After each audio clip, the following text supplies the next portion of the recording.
brought to you by Infinix. Infinix पर very good offer मिला है, you can't bear to miss it. आप थोड़ा सा ना शॉर्ट में बताइए, और जो उन्होंने कहा वो नहीं बता रहे आप, और इधर उधर कर दे रहे हैं। शरद पवार ने क्या कहा? अच्छा बताइए, शरद पवार ने क्या कहा? आपने पूछा जरूर होगा कि कांग्रेस का अध्यक्ष किसको होना चाहिए शरद भाऊ, तो क्या बोले वो?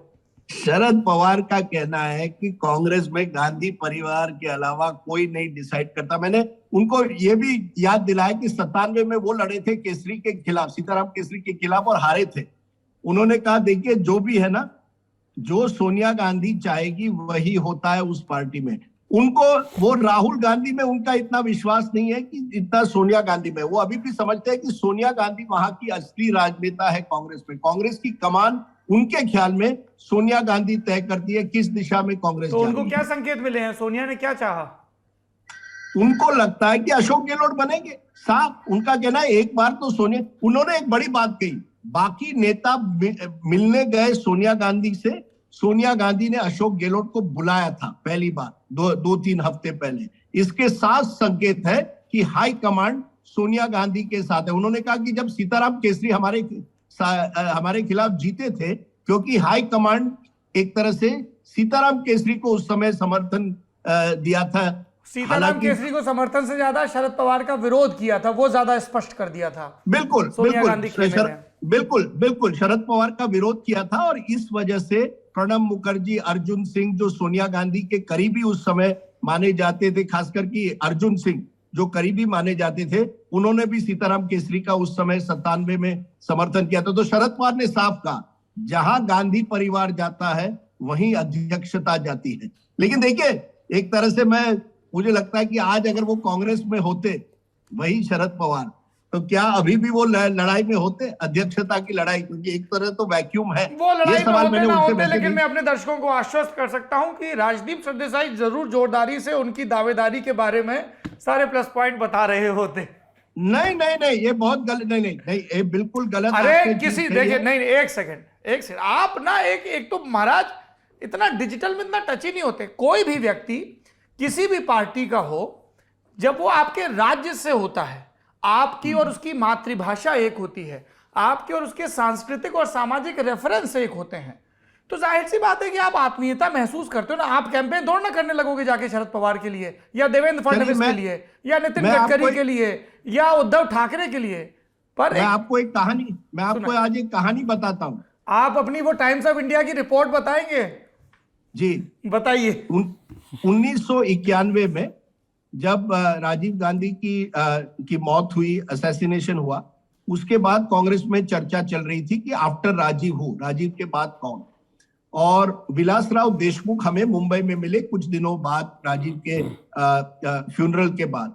तो हमने विलासराव से पूछा कि दिल्ली में क्या हो रहा है, तब मैं मुंबई में काम करता था।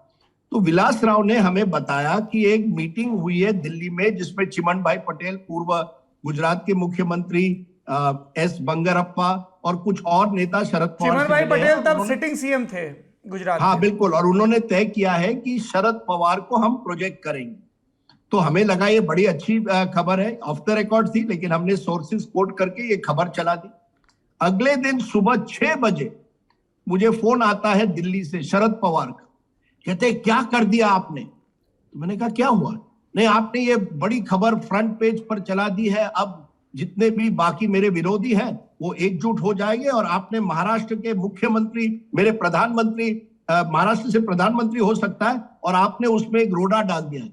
अब तब हमें पता नहीं था कि किस तरह की राजनीति चलती है, लेकिन उस दिन शरद पवार ने 6 बजे फोन करके, जिस शरद पवार को आप आज मुझे कह रहे हो, मैं उनको प्रमोट करने की कोशिश कर रहा था। नहीं, एक तो देखिए, आपकी हिंदी आपकी पहली भाषा नहीं। मैंने कहा कि आप उनकी प्रत्याशिता को लेकर जो पॉजिटिव चीजें हैं वो जोरदारी से बताते हैं कि अगर वो कांग्रेस के प्रेसिडेंट बनते हैं तो क्या क्या करते हैं। आप क्यों प्रमोट करोगे किसी नेता को? करते हो क्या आप?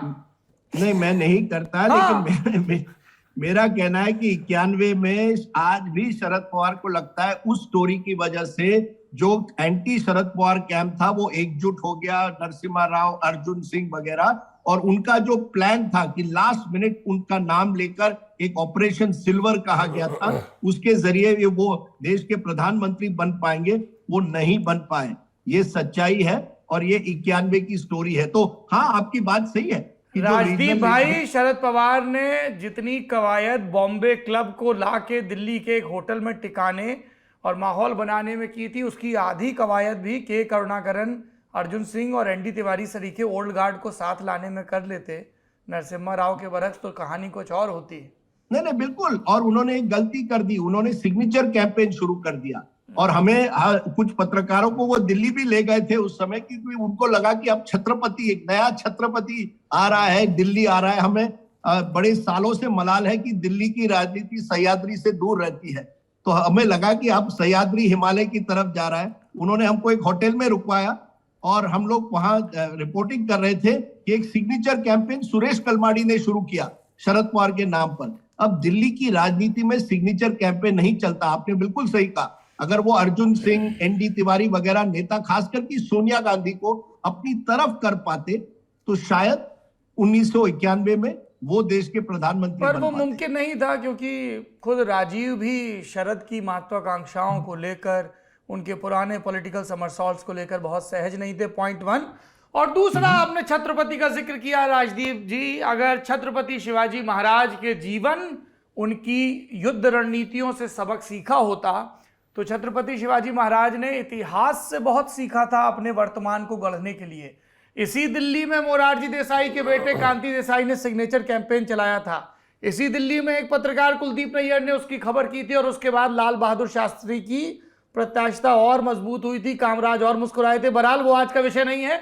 मैं आपको एक कह दूं, शरद पवार की सबसे बड़ी कमजोरी यही है, वो एक स्टेप आगे लेते हैं और फिर 2 स्टेप पीछे लेते हैं, और इसी वजह से वो कभी उस तरह से अध्यक्ष ना बन पाए कांग्रेस के और ना ही प्रधानमंत्री।